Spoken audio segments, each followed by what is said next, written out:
Sa SLEX naman po tayo, yung mga kababayan natin na papunta naman ng South bandang hapon na magsimulang tumaas ang volume ng mga motorista sa South Luzon Expressway. Sa ngayon ay wala namang naitatalang aksidente. Live mula sa South Luzon Expressway, may report si Japes. Joseph, patuloy lang ang pagdating ng mga motoristang dumaraan dito sa South Luzon Expressway ngayong gabi. At silipin nga natin, Joseph, ang lagay ng daloy ng trapiko dito sa may Calamba Toll Plaza sa southbound, kung saan makikita natin sa ating monitor na may bahagyang kabagalan na ang pila ng mga sasakyan. Pero ito naman daw ay maayos at tuloy-tuloy pa rin o tuloy-tuloy paglagpas ng mismong toll at muling maayos ang andar paglagpas niyan. Doon naman sa kabilang bahagi niyan ay medyo may kabagalan. Doon sa kabilang side, doon naman sa northbound papuntang Maynila, doon din sa Calamba Toll Plaza at sa kabuuan ay maging maayos naman ang daloy ng trapiko at tuloy-tuloy lang pagbiyahe ng mga motorista rito sa South Luzon Expressway buong maghapon. Pero katakot-takot at perwisyo ang narinig natin doon sa mga motoristang dumaan doon naman sa southbound ng EDSA. Inabot ng siyam-siyam ang maraming motoristang dumaan sa EDSA southbound kanina dahil sa mga ginagawang road repairs at road reblocking. Kaya ang ilang motoristang gaya ng pamilya Del Llosa na papuntang Laia, Batangas para magbakasyon, na-delay na raw sa biyahe. Parang sayang lang din daw tuloy ang half day nila sa trabaho. Medyo mahirap na, matraffic eh. Kaya sana bukas pa kami. Pinagahan na lang namin para makapag-relax ngayong gabi. Maghapon namang maluwag ang trapiko sa unang bahagi ng South Luzon Expressway. Ang iba pang motoristang dumaan ng SLEX ngayon, pinaghandaan daw ang kanilang biyahe. Chinek ko po ang sasakyan.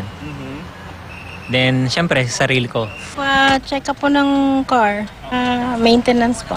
Yung sa gulong, yung oil machine, okay naman po. Ayon sa Manila Toll Expressway Systems Incorporated, nagumpisa na raw tumaas ang volume ng mga motoristang dumaan at dumaraan sa SLEX simula kaninang alas 2 ng hapon at inaasang darami pa hanggang alas 7 ng gabi pataas. Sa ordinaryong araw, umaabot daw ng 240,000 na sasakyan ang dumaraan sa SLEX. Ngayong araw, nasa 295,000 na sasakyan ang inaasahan nilang darating.